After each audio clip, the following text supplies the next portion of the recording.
Assalamualaikum warahmatullahi wabarakatuh. Nama saya Pina Lestari dengan NIM 19.11170, kelas Ilmu Dakwah D.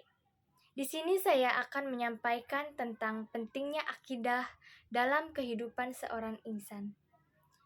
Bismillahirrahmanirrahim. Alhamdulillahi wassalatu wassalamu ala rasulillah wa ala alihi wa sahbihi wa mawalah amma ba'du. Pertama-tama marilah kita panjatkan puji dan syukur kepada Allah Subhanahu wa taala yang masih memberi kita nikmat yang banyak, sehingga dengan nikmat-nikmat itu kita masih bisa melaksanakan perintahnya dengan baik. Sholawat serta salam semoga tercurah limpahkan kepada junjungan kita yakni Nabi Muhammad SAW, yang dengan perjuangan beliau dan para sahabatnya kita bisa merasakan manisnya iman dan indahnya Islam. Tidak lupa kepada keluarganya, para sahabatnya, dan juga pada para pengikutnya hingga akhir zaman kelak. Amin ya rabbal alamin. Akidah secara bahasa artinya ikatan. Sedangkan secara istilah, akidah artinya keyakinan hati dan pembenarannya terhadap sesuatu. Dalam pengertian agama, maka pengertian akidah adalah kandungan rukun iman. Sehingga akidah ini juga bisa diartikan dengan keimanan yang mantap tanpa disertai keraguan di dalam hati seseorang. Kedudukan akidah yang benar merupakan landasan tegaknya agama dan kunci diterimanya amalan. Hal ini sebagaimana ditetapkan oleh Allah Subhanahu wa taala dalam firman-Nya. Bismillahirrahmanirrahim.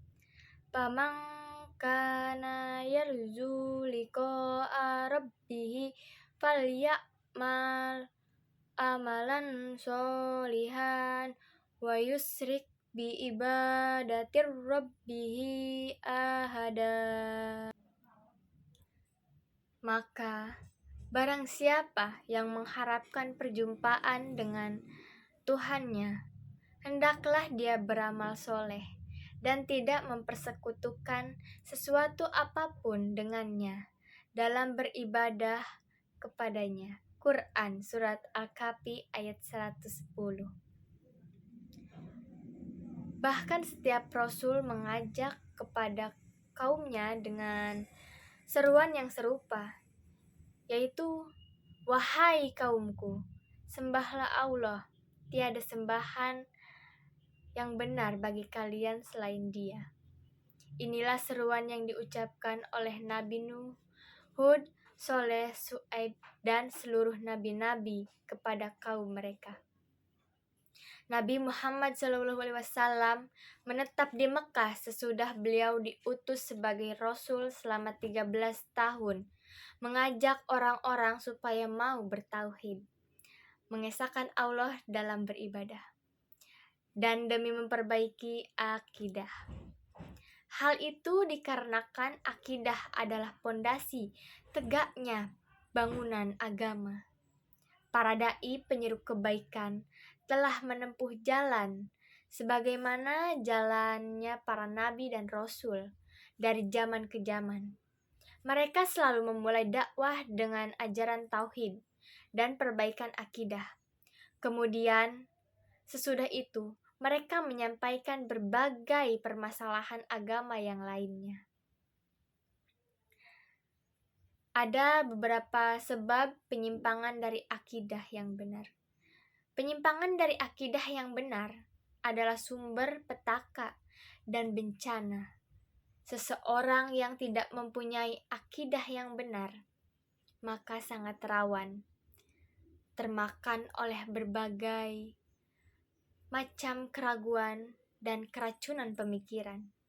Sampai-sampai apabila mereka telah berputus asa, maka mereka pun mengakhiri hidupnya dengan cara yang sangat mengenaskan, yaitu dengan bunuh diri.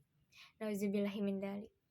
Sebagaimana pernah kita dengar ada remaja atau pemuda yang gantung diri gara-gara diputuskan pacarnya.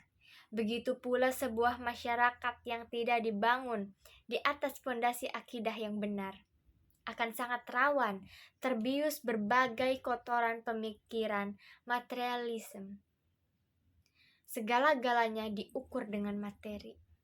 Sehingga apabila mereka diajak untuk menghadiri pengajian-pengajian yang membahas ilmu agama, mereka pun malas karena menurut mereka hal itu tidak bisa menghasilkan keuntungan materi.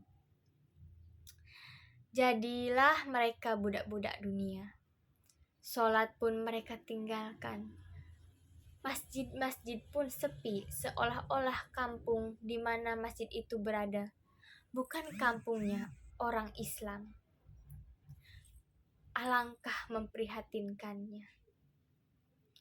Oleh karena peranannya yang sangat penting ini, maka kita juga harus mengetahui sebab-sebab penyimpangan dari akidah yang benar. Di antaranya yaitu yang pertama, bodoh terhadap prinsip-prinsip akidah yang benar. Lalu yang kedua, ta'assub atau fanatik kepada nenek moyang dan tetap mempertahankannya meskipun hal itu termasuk kebatilan, dan meninggalkan semua ajaran yang bertentangan dengan ajaran nenek moyang walaupun hal itu termasuk kebenaran.